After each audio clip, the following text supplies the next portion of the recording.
Hey guys, and Dan right here. This is going to be my chapter review to One Piece 899, The Last Stand or The Last Bastion, depending on which translation you read, Mangstream or Jaiminis box.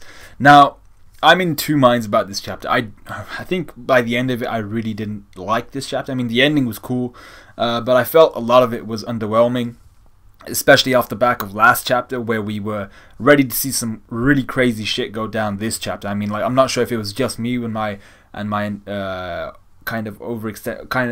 think I might have over exaggerated and really thought too much about what was going to go down this chapter, so that really might have dampened down the effect of this chapter. But I feel like a lot of people thought that a lot of good stuff was going to happen this chapter, which didn't go down. And especially, like I said, off the back of that last chapter where Sanji and Luffy are kind of approaching the ship and they're smiling, they're like, yeah, we've made it. People were they had that expectation that all's not going to end so well, especially with them being so naive and thinking that they'd made it while still in Yonko territory. So yeah, but like I said, we didn't really get any of the major shit going down. I thought the chapter ended well, and the part with the Straw Hats was good, but the rest was just a bit meh, and not even a bit meh, to be fair. It was just a lot meh. So Big Mom and the cake really was the first scenario. And this involved Big Mom at the end of her chase for this delicious cake baked by Sanji and company. Let me just put my laptop on charge. Yeah, so she's finally touched down with the cake. And her chase for the cake is finished. Now Mondo and Perospero are talking via Denden Mushi, as Mondo has heard that a lot of shit has been going down where Perospero's at. He's like, yo, bruh, we got major crap going down at Cacao Island, but I hear there's even bigger crap going down where you guys are. What the hell's going on? What's up with Beige? What's up with Big Mom? What's up with the cake? Now, I thought the whole thing with Perospero slowly losing his strength because of the blood loss and because of the injuries he sustained, I thought that was apt. I thought that was fine. I really liked that. The dude's lost a lot of blood, and Pedro almost murdered the guy. I mean, like, he was inches away from murdering Perospero. So I'm just like, yeah, that's cool. Perospero should be at the end of his tether here. He shouldn't be very strong at this moment at all. But I really didn't like the whole there's only 3 things that can happen once Mama eats the cake thing. You know, that whole scenario where it's like there's only 3 scenarios, possible scenarios with Big Mom here. There's if the cake is poisoned and Big Mom eats it, she dies. If the cake is poisoned and if Big Mom eats it, it either doesn't work on her and she thinks it tastes awful and she still continues her tantrum, so everyone else dies. That's the second thing. And then the third thing was if the poison doesn't work again and Big Mom finds the cake delicious and everything's fine. So essentially the first thing is either Big Mom's killed by the poison cake. The second thing is the poison doesn't kill Big Mom, but she finds the cake tastes awful and she continues her tantrum. And the third thing is the poison doesn't kill her yet again and she finds the cake delicious. And so I thought, okay, I thought that was alright, like, but it was kind of things we already knew. We hadn't stated that no one really said that there were only these three possible scenarios, but they were kind of assumed and we didn't really need them to be spat out or said, you know. And it really felt like this was designed to fill out some pages in this chapter, almost as if Oda was pushing for the final escape of the Straw Hats to take place in chapter 900. And I was like, alright, but then this was further solidified, my disdain for this part, my dislike for this part, when Perospero demands that the situation and this information be passed on to the rest of Totland. And I was like, okay, that's cool, you know, whatever, inform your citizens, that's cool, like, that's realistic, you'd inform your citizens of major shit going down. But then the chapter continued by showing us the reactions of all of these citizens, and I was like, why are we seeing this? Like, why do we need to see this shit being passed on? And like I said, we really didn't need to see the reactions of the people to hearing hearing the fact that they might die. I'm pretty sure that they've been aware of that since Big Mom went apeshit and since she hasn't calmed down after like an hour or two. Usually I think she'd be calm within about 10 minutes or some shit. They'd always be prepared for Big Mom's tantrums, and this has been going on for hours. So surely it's out of the realms of what they're used to anyway, and they've been preparing, especially hearing of islands like Nuts Island and shit. They've been raised. They've been prepared for the fact that they might die. They didn't need to be told that yet again. And especially given like, oh, there might be a 66.6666 chance. I'm just like, come on, man. Like, we didn't need this part of the chapter. And I really disliked this part of the chapter. There was a key point dropped here, which was that some people were planning on escaping Totland, maybe pointing towards like a mass exodus of the people of Big Mom's kingdom. So maybe even if the Big Mom pirates survive and they regroup all their strength and everything by the end of this arc, maybe they won't have like a Totland or a kingdom to look after by the time it's all done. Maybe the citizens will be like, bitch, we gave you our soul to, like, we gave you parts of our soul and our lifespan to protect us, and all you did was actually kill us, so we're gonna leave. That would be pretty cool, you know, just seeing the kingdom dissolve and Big Mom really having to live with that, with everyone defecting essentially. I mean, that would be awesome, especially for a lot of the Big Mom pirates themselves. We see that tall, lanky woman, the swordswoman, with the longer, the radius of that friggin' circle hat she's wearing is huge. She has a huge hat. I'm just saying, but she seemed kind of hesitant this chapter when people were talking about Big Mom and how they've given her their lifespans, and I'm thinking maybe she and a few other Big Mom family members might even defect by the end of this arc. We also learned, though, during this kind of chunk of useless pages, that Stussy and Morgans have escaped from the island. The big news is gonna drop, boys, and now there's no way out. The Big Mom pirates are screwed. They're finished if and when. It's not really an if situation, it's when the news comes out. Morgans is out there. He's out there with Stussy. Stussy seems to be CP0 or some shit like that. She's gonna protect him, and they're gonna release this information big time. So Big Mom pirates are in a very, very pickly situation right now. We then go to the Straw Hat crew, who we anticipated would see that some shit go down regarding Luffy and Sanji, who were close to the Sunny by the end of the last chapter, but they weren't close enough to really be comfortable.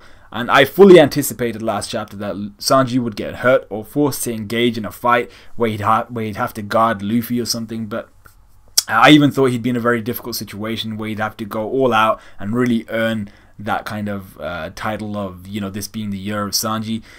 But this chapter, Sanji and Luffy are just chilling on the Sunny. Like, the chapter starts and where we see Pero and Mondor and all that, but then when we go to the Straw Hats, Sanji and Luffy are already on the ship and they're just chilling, totally fine, and having escaped from the huge ambush of the Big Mountain Pirates. And I have to admit, I was very disappointed by how this turned out. I mean, we still got our fill of desperation from the Straw Hats when they're being pincered in by the Big Mom fleet, essentially having nowhere to run. But the fact that Luffy and Sanji didn't have that one final obstacle to really overcome, it deflated this chapter even further than the bulk of the chapter already had. So that was really disappointing for me. Everyone expected Judge to pop up this chapter, and he did. He's providing the Straw Hats with backup against Smoothie's fleet, but he really won't be enough. I mean, the core of the Germa is really, they're focused on the port where Sanji and Luffy just escaped from last chapter. So the majority of their forces are focused on the port, and really it's just Judge and like one ship, possibly the master ship, just firing off at Smoothie and trying to delay their capture of the Straw Hats. So his role in this chapter really was to question Luffy's reasoning. Why did you risk half your crew? Why did you risk your life to come and save one guy, i.e. Sanji? He then goes on to list Sanji's bad points, like, why did you go and risk this type of guy? Sanji can't harden his skin. All he does is cook. He doesn't have any royal pride. He puts his life on the line for the weak, and he's an unfit soldier with a weak mind. Now, even for us, the majority of these points, even to someone like Luffy, there are actually good things about Sanji when you consider it. I mean, like, we already know Luffy's history with royal people and royals in general, so he hates royals. Not actively, he's had a history with them, and he seems to dislike the few that he's met.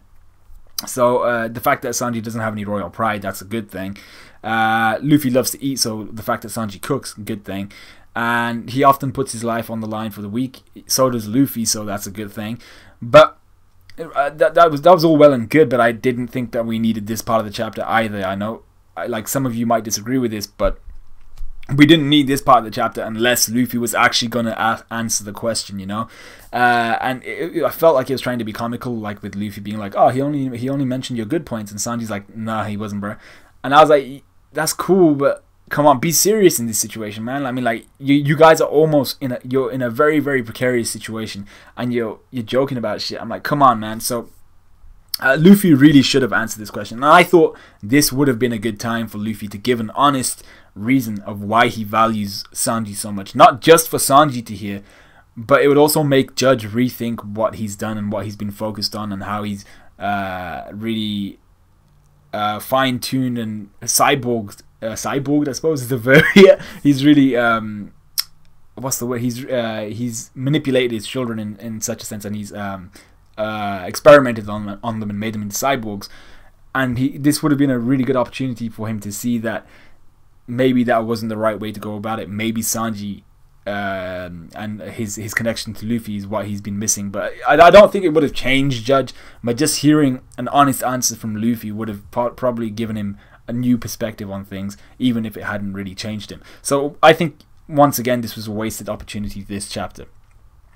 So as I mentioned before, the Straw Hats are pincered in with Smoothie and Daifuku's fleet pressing the rear, whilst the rest of the fleet has appeared around the front, pincering the Straw Hats in like a sandwich. So Daifuku releases his genie, which was huge this chapter. You know, he's rubbing himself, his genie pops out, it's huge. You know, innuendos deluxe, man. So, and when all seems lost and Jinbei really seems to lose hope, he's like, guys, we almost made it, but we're fucked.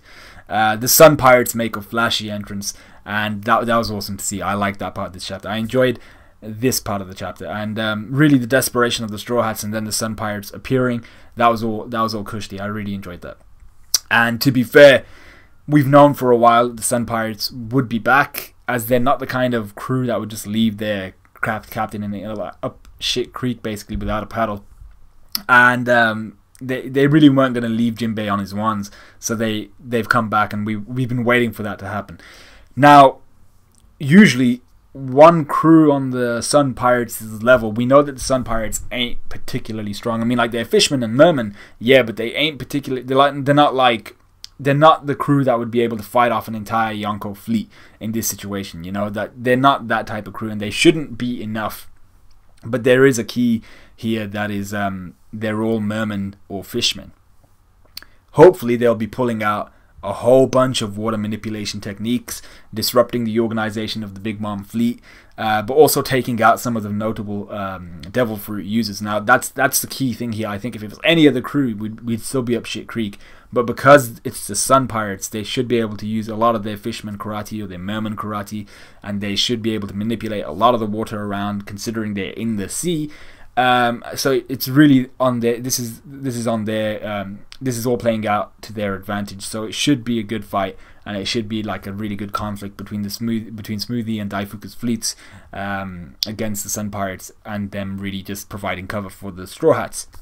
So yeah, I thought that essence of it was really key, in the sense that they're fishermen and mermen, and they're gonna make some crazy shit go down. But also, Wadatsume is there, and he's big as hell. He took out a few ships just standing up. He'll also be key to the operation, I think, the whole escape operation. And hopefully Smoothie and Daifuku will put in some work to keep this exciting. I mean, like, so far they've been really passive. I mean, Daifuku rubbed his belly and his genie popped out. Okay, yeah, whatever. He almost took out Carrot, but Sanji deflected his shot. Smoothie's just stood there saying, "Oh, this almost feels like bullying," and I'm just like, "Bruh, you haven't done jack shit. You haven't done shit since you entered this manga. You've done nothing." So like, she's like, "Oh, it feels almost like we're bullying them, bitch. Bully them, do something." But yeah, oh my god. So yeah, I'm hoping they put in some work, and I'm hoping this conflict is actually interesting, because I want the Sun Pirates really. I know the Sun Pirates are gonna pull off some madness, because they're in a water-based environment. Big time advantage against all these Devil Fruit users, but hopefully Smoothie and Daifuku will show us why they're members of a Yonko crew, and not just because they're family members of said Yonko. So all in all, a lot of the chapter seemed to be there just to buffer the chapter itself, delaying the inevitable until chapter 900. So did I like it? Not really so much. I'm going to give this chapter like a 2, maybe a 1.5 out of 5. It really wasn't that great. The end was good. The desperation of the Straw Hats and everything like that was good. The whole Judge thing was a wasted opportunity. Like I said, you just go back and you'll see what I was saying.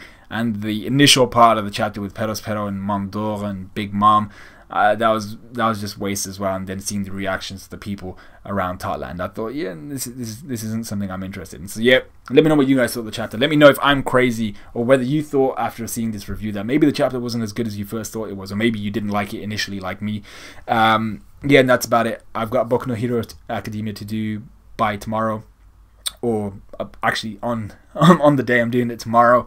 So I'll see you guys then. Like, comment, subscribe, all that good stuff, and I'll see you guys in a bit.